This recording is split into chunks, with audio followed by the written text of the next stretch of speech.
નમસ્તે મિત્રો, દીર્ઘ educational classic ચેનલમાં આપનું ફરી એકવાર ખૂબ ખૂબ હાર્દિક સ્વાગત છે. મિત્રો, આજે આપણે શ્રી ઝવેરચંદ મેઘાણીની નવલકથા રા ગંગા જળિયો પ્રકરણ 9 જોઈશું. તો ચાલો મિત્રો વિડીયો શરૂ કરીએ. ઝેરનો કટોરો. ગુજરાતના પાટનગર પાટણમાં તે સમયે કે બનાવો બની ચૂક્યા હતા, બનતા હતા, બનવાના પણ હતા.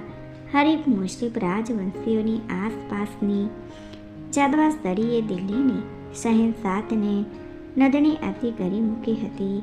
ગુજરાતના સુબા જાફર ખાને ચાતુરી વાપરી દિલ્હીના ધણી બનવાના બખેડાઓ કરનારાઓમાંથી એકેની મદદે જવાનું માંડી વાળ્યું હતું. ગુજરાત દિલ્હીનું બચ્ચું મટી ગઈ. સુબો સુલતાન બન્યો, નામ ધારણ કર્યું. મુજરફ ખાન સોમનાથને ચોથી વાર ભાંગનાર ને રોડાવનાર પંજો એ મુજરફ ખાનનો. એની તલવાર બેઉ બાજુ ચાલી રહી હતી. એક સપટો એણે ગુજરાતની આસપાસના રાજપૂતો રાજ્ય પર ચલાવ્યો હતો ને બીજો સપટો સુલતાની અતના પ્રતિસ્પર્ધી સર્વ મુસ્લિમ સુબાઓ પર. એકવાર એ પણ જેફ બન્યો. જેફ પલંગ પર સૂતો છે, અંધારી રાત છે. ઓરડાના દ્વારમાંથી એક હાથનો પડછાયો એના પલંગ પાસે દિવાલ પર પડે છે. પડછાયામાં આલે ખાયેલા એ પંજામાં એક કટોરો છે. જેફ સુલતાન પડખું ફેરવે છે, સામે ખડો છે. પોતાનો સગો પુત્ર, પોતાના ગુજરી ગયેલ દીકરા મોહમ્મદનો પુત્ર અહમદ ખાન. દિવાલ પરની છાયા જૂઠી નહોતી. પોતાના હાથમાં કટોરો હતો. આ કટોરો પી જાવ દાદા. પોત્રે જાણે દવા પાતો હોય તેવા મિજાજથી કહ્યું. શું લાવેલ છો ભાઈ? જહર. શા માટે? મને તારા દાદાને જહર તારા સાથે આલિમોની મંજૂરી મેળવીને પછી જ લાવેલ છું દાદા. પાક મુસ્લિમ ધર્મના જાણકારોની સલાહ વગર હું આવું કામ નથી કરતો. આલિમોએ શું કહ્યું? કહ્યું છે કે એક શખ્સ બીજા શખ્સના બાપને બે ગુનાહ મારી નાખે તો તેનું વેર લેવું ધર્મમાં મંજૂર છે. આ રહ્યો કાગળ, જુઓ દાદા. મોની વાત નથી કરતો, લખાવીને લાવ્યો છું. એમ કહીને પોત્રે દાદાને લખેલો કાગળ બતાવ્યો. જફર ખાને હસીને કહ્યું, તારા બાપને, મારા બેટાને મેં નથી માર્યા. મને એણે કેદી કરીને રાખ્યો હતો, છતાંય મેં એને ચાહ્યો હતો. એને ઝેર દેનારાઓને મારી શીખવણી નહોતી. દાદાજી એને મરાવીને આપે ફરી સુલતાનીયત ભોગવી છે. એ સુલતાનીયત એક પણ દિવસ આંસુથી ભીંજાય વિના રહી નથી. એ સુલતાનીયતનો પ્રત્યેક દિન તને તાલીમ આપવામાં ને મોટો કરવામાં ગયો છે. હવે હું મોટો થઈ ચૂક્યો છું દાદા. બસ, તો હું પણ રવાના થવા તૈયાર છું. તે જહર ન આણ્યું હોત તો પણ હું તો દરવેશ જ બનત. એ જોખમ હું કેમ ખેડી શકું? કાંઈ ફિકર નહીં. લાવ કટોરો. ઝેરનો પ્યાલો પોતાના હાથમાં લઈને એણે પુત્રને કહ્યું, બેસ બેટા, થોડી ભલામણો કરી લઉં તેટલી વેળા મંજૂર છે? બોલો બાબા જાન. પહેલી વાત તો એ કે જે લોકોએ તને આ કામ કરવા ચડાવ્યો છે તેમની દોસ્તી ન રાખતો. તેમને એ બીજી દુનિયાના દરવાજા દેખાડજે. દગલબાજનું લોહી હલાલ છે. એ બોલવામાં સુલતાનનો સૂર કશો જ ફરક બનવાતો નહોતો. મોતનો કટોરો પોતાના કલેજાની એ હોઠની નજીક છે. તેનો કશોય રંજ નહોતો. ને બીજું બેટા, દારૂથી દૂર રહેજે. એ છંદથી પાતશાહે ચેતતા રહ્યું. શરાબના પ્યાલામાં દુઃખનો તોફાની દરિયો છુપાયો છે. ત્રીજી સલાહ, રાજમાં બેખડો કરનાર શેખ મલિકને શેર મલિકની જિંદગીના તખ્તા પરથી સાફ કરજે. ચોથું, દીનો દર વિશ્વની ફિકર રાખજે. રાજા પોતાની રૈયતને લીધે જ તાજદાર થાય છે. રૈયત મૂળ છે ને સુલતાન વૃક્ષ છે. પ્રજાને રઝાડી તારું મૂળ ન ઉછેરતો ને છેલ્લું, એકલા પોતાના સુખને ચાહી બેસી રહીશ ના. બધું તારું જ હતું, તારું બધું તને શું પર થાય છે ઉતાવળની જરૂર નહોતી. બાકી તો આ દુનિયાની અંદર આવે છે તે મરે જ છે, કાયમ તો રહે છે માત્ર એક ખુદા. લે બેટા, આખરી સલામ.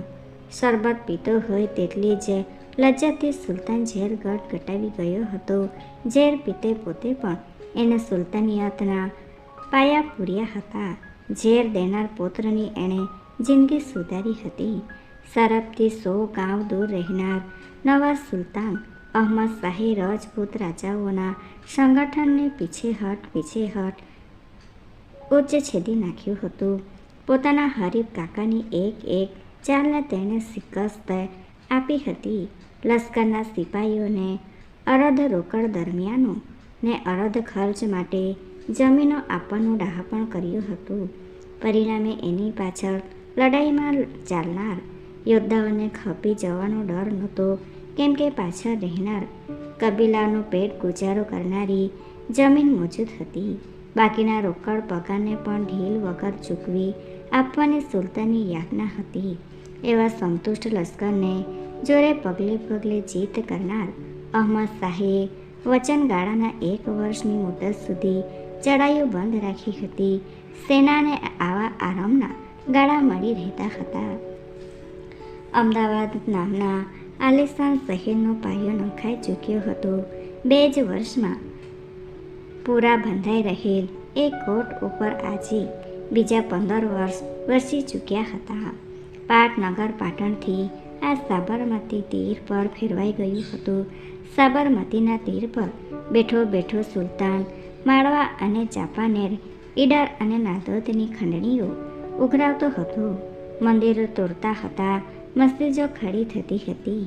હિન્દુઓની ઈશ્વરોપાસના લોકતો પોતે એક દિવસ પણ પ્રભાતની નમત ચૂકતો નહોતો. ઠેર ઠેર મિનારા ખડા કરતો ને કોટ કિલ્લા સમરાવતો હતો. ઠેર ઠેર એના થાણા સ્થપાયા હતા. ઇન્સાફ પણ એ કરડા તોડાતો હતો. ખુદ પોતાના જમાઈએ એકવાર જુવાનીના તોરમાં ને સુલતાનની સગાઈના જોરમાં એક નિર્દોષ માણસનું ખૂન કર્યું. ખડો કરો એને કાજીની અદાલતમાં. સુલતાને ફરમાન દીધું, મરનાર વારસાને નુકસાનીમાં 200 ઊંટ આપવા. કાજીએ સુલતાનને સારું લડાવવા ન્યાય બતાવ્યો. અગર મરનારનો વારસ માલજી રાજી થયો છે, પણ મને કબૂલ નથી. એટલું કહીને સુલતાને પૂરો બદલો લેવા યાજ્ઞા કરી. મારી મહેરબાની ભોગવનાર ફરીથી આવી હિંમત ન કરી. એટલા માટે એને ભર બજારમાં સૂડી પર ચડાવો. સૂડી પર પ્રાણ ગયા પછી વળતા દિવસે જમાઈની લાશને નીચે ઉતારી દફન દીધું. એ ઇન્સાફની ધાક બેસી ગઈ. અમીરથી લઈ સિપાઈ સુધી એક પણ માણસે તે પછી કોઈ નિર્દોષનો જાન લેવા હિંમત કરી શક્યો નહોતો. મહેલને ઝરૂખે બેઠો એક દિવસ સુલતાન સાબરમતીના પૂરમાં નજર ફેરવે છે. એક કાળી વસ્તુ પાણીમાં ડૂબકા ખાઈ રહી છે. હુકમ કરે છે, બહાર કાઢો એ ચીજને. એ એક માટીની કોઠી હતી. કોઠી ખોલો, અંદરથી એક મૂર્તું નીકળે છે. શહેરના તમામ કુંભારોને તેડાવો. કોની ઘડેલી છે એ કોઠી? મારી બનાવેલી છે જહાંપના. એક કુંભારે એકરાર કર્યો. કોને વેચેલી? ફલાણા ગામના અમુક શખ્સને તેડાવ્યો. એને પાપ પ્રગટ થયું. એ માલિકે એક વાણિયાને મારીને કોઠીમાં ખાલી પાણીમાં વહેતી મૂકેલી. જાનને બદલે જાન. સુલતાને હુકમ દીધો. હુકમનો તાત્કાળ અમલ થયો.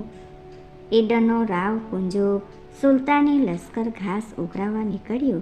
તેના ઉપર તૂટી પડ્યો. લશ્કરને વિખેરી નાખી. સુલતાનના હાથીઓ લઈ આ ચાલ્યો.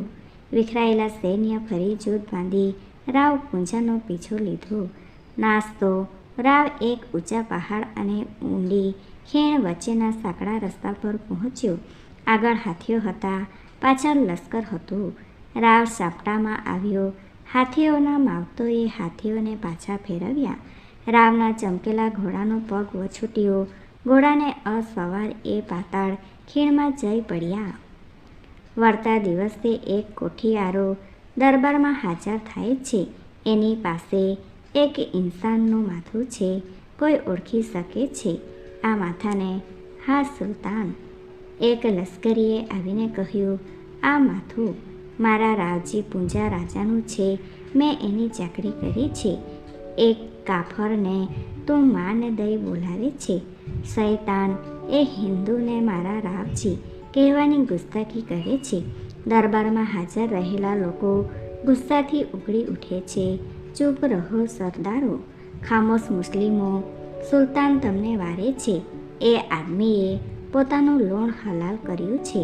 સુલતાનની એ નીતિએ નવા પાટનગર પ્રત્યે સાહા સોદાગરોને, પટણીઓને, વણિકોને, કારીગરો અને મુસ્તદીઓને પણ ખેંચવા માંડ્યા હતા. ત્યારે સોરઠના કાઠી રાજપૂત ગાડા ફક્ત ગાડો જ કરતા રહ્યા. રામ માંડળીક નિર્થક આડા હાથ દેતો રહ્યો. સોરઠ દેશ ઉપર ગુજરાતની વસ્તી ધિક્કારની નજરે જોતી થઈ. સોરઠ એટલે લૂંટારોનો મુલક. એ મુલક હિન્દુ દેવસ્થાનનું ધામ હતો, છતાં એ ગુજરાતનું ધિક્કારનું પાત્ર થઈ રહ્યું. ગુજરાતની લૂંટફાટમાં સૌથી નમીજો હાથીલાલનો દુધાજી ગોહિલ નીવડ્યો હતો. સુલતાને રાને જૂનાગઢ રૂક્કો લખ્યો, તમે મળેશ્વર છો સોરઠના, દુધાજીને નસીહત કરો, નહીતર અમારે અમારી ફોજને સોરઠ ઉપર આણ વર્તવા તસ્દી આપવી પડશે. Thanks for watching. Please subscribe my channel. Thank you.